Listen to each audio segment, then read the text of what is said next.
Bienvenue sur Futilité Armina, une chaîne consacrée aux mangas, animés et jeux vidéo. Dans cette série consacrée au premier chapitre, je vais vous parler du premier chapitre de Naruto. C'est toujours facile de dire après coup pourquoi tel ou tel titre a eu un succès.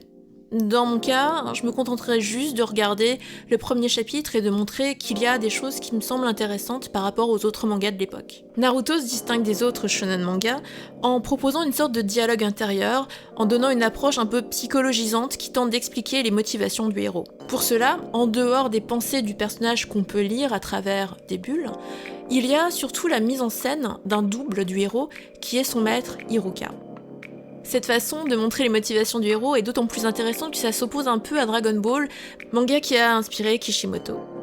En effet, quand on compare Goku à Naruto, on se rend compte que, dans le cas de Goku, quand on lit le premier chapitre de Dragon Ball, on ne sait pas du tout pourquoi il agit. Il est seul, il est dans la montagne, il fait preuve d'une prouesse physique incroyable, il a peur de rien, mais on sait pas pourquoi il est comme ça. Dans le cas de Naruto, tout est fait pour que on s'apitoie un peu sur son sort. On nous montre qu'il est seul, qu'il est isolé, on le voit même pleurer dans ce premier chapitre.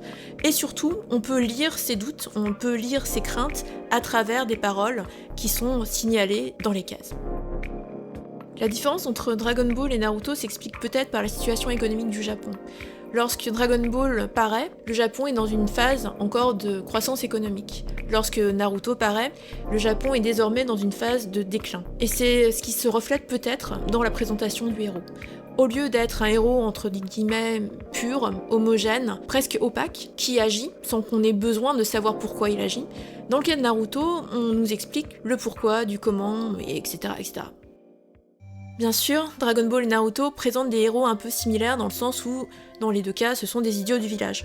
Naruto, il est naïf, il se fait remarquer, il est chahuteur, il est bravache, on le voit dans les premières pages en train de taguer les sculptures des anciens Hokage, c'est-à-dire les chefs du village. Il est puni, il arrête pas de faire des conneries, lorsqu'on lui demande de créer un clone, il crée une jolie jeune fille, évidemment nue.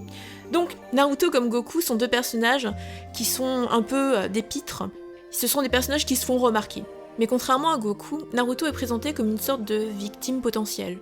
Il est triste, il est isolé, il se fait remarquer parce qu'il n'a personne pour l'attendre chez lui, il n'a personne pour l'aimer, il n'a personne pour être fier de lui, et comme il le dit à son maître Iruka, il n'y a personne qui l'attend chez lui. Non seulement c'est le seul à échouer lors de l'examen, mais la planche insiste sur le fait qu'il est seul, vraiment seul, alors que tous les autres sont joyeux avec leurs parents. Et pour nous faire comprendre ses motivations, il y a un parallèle entre lui et son maître Iruka. Iruka et Naruto sont présentés comme deux personnages similaires, ils sont tous les deux orphelins, ils ont tous les deux fait plein de conneries pour se faire remarquer parce qu'il n'y avait personne chez eux pour les réconforter. Et cette idée de double est renforcée par toutes les techniques ninja.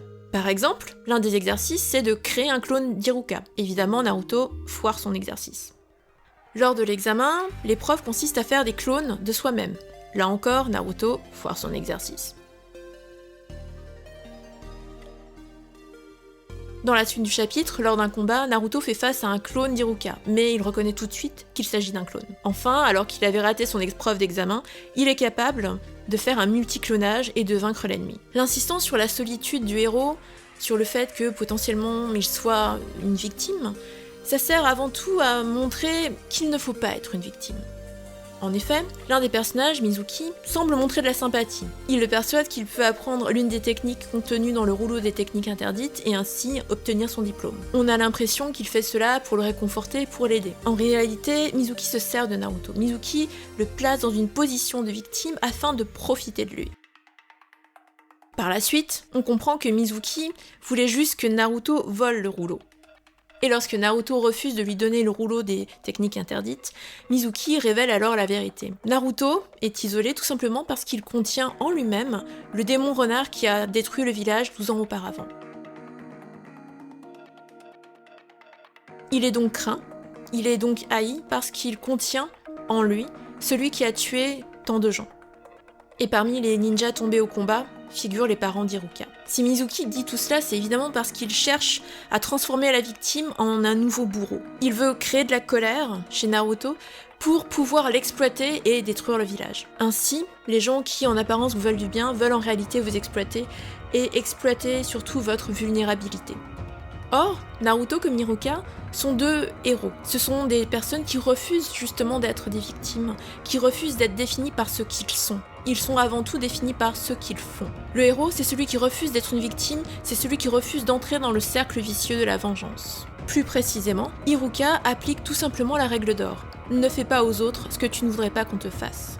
C'est pourquoi, au lieu de maltraiter Naruto, en réalité, Iruka veut lui donner des limites, veut lui donner une discipline que lui-même n'a pas eue parce qu'il n'a pas eu de père. Le fait qu'Iruka soit toujours sur le dos de Naruto, c'est juste une preuve de son amour et de son intérêt pour le gamin. Ainsi, Iruka est non seulement un double de Naruto, mais c'est aussi un père exigeant envers son fils spirituel. D'ailleurs, le fait que Naruto ait volé le rouleau des techniques interdites est pour lui un échec personnel. C'est un échec en tant que père, c'est un échec en tant que maître, et c'est pour cela qu'il s'excuse, car il n'a pas été à la hauteur de son fils. De même qu'Iruka n'aurait pas voulu être stigmatisé pour quelque chose qu'il n'a pas fait, puisque ce n'est pas de sa faute si un démon a été enfermé en lui.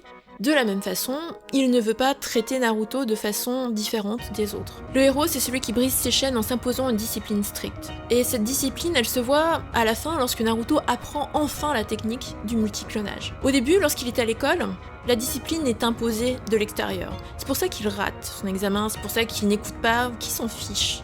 Mais lorsqu'il a l'occasion de pouvoir prouver sa valeur à Iruka, il passe toute la nuit à apprendre la technique. Il est épuisé par son entraînement, par son autodiscipline. Et cette autodiscipline, c'est ce qui va le rendre libre, c'est ce qui va lui permettre de défendre son maître, de vaincre l'adversaire, et à la fin du chapitre, de recevoir le bandeau, qui est le signe qu'il est devenu enfin un adulte.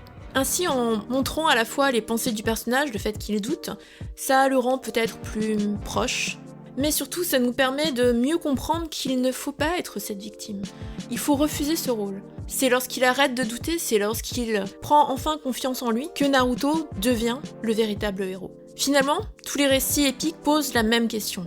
Comment trouver les ressources pour surmonter les difficultés et les tragédies ? La réponse est simple, ne pas jouer la victime. Lorsque tout semble être ligué contre vous, la seule solution est de prendre ses responsabilités pour surmonter le chaos intérieur et extérieur. La rigueur d'Iruka envers Naruto est celle qu'il aurait souhaité voir son père appliquer lorsqu'il dévie de la voie des ninjas. Il est sévère car il veut que l'adolescent endosse la pleine responsabilité de ses actes et de ses conséquences, qu'elles soient prévues ou non. Dans la suite de ce manga, de nombreux autres personnages d'orphelins apparaissent. Ce sont autant de variations sur ce même thème.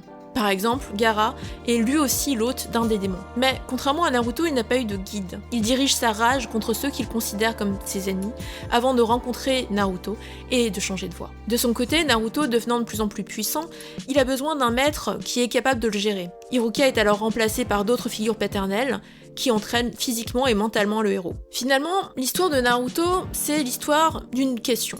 La question qu'on aurait pu se poser, c'est pourquoi ? Pourquoi ça m'arrive à moi ? Pourquoi suis-je orphelin ? Pourquoi suis-je seul ? Pourquoi les gens m'aiment pas ? En réalité, le pourquoi, ce n'est pas la bonne question.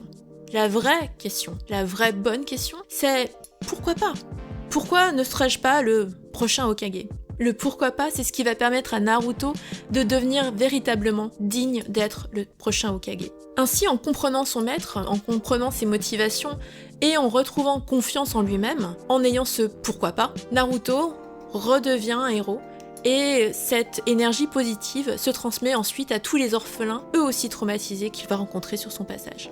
Bon, évidemment, j'aurais pu parler de plein d'autres techniques dans ce premier chapitre, mais cette histoire de double et de dialogue intérieur me semblait vraiment ce qui distingue Naruto des autres mangas de son époque. Si vous avez aimé cette vidéo, soyez sympa, donnez-moi un coup de pouce, commentez, abonnez-vous, partagez et pourquoi pas, offrez-moi un café. Dans tous les cas, j'espère que ceci vous aura été utile. À bientôt!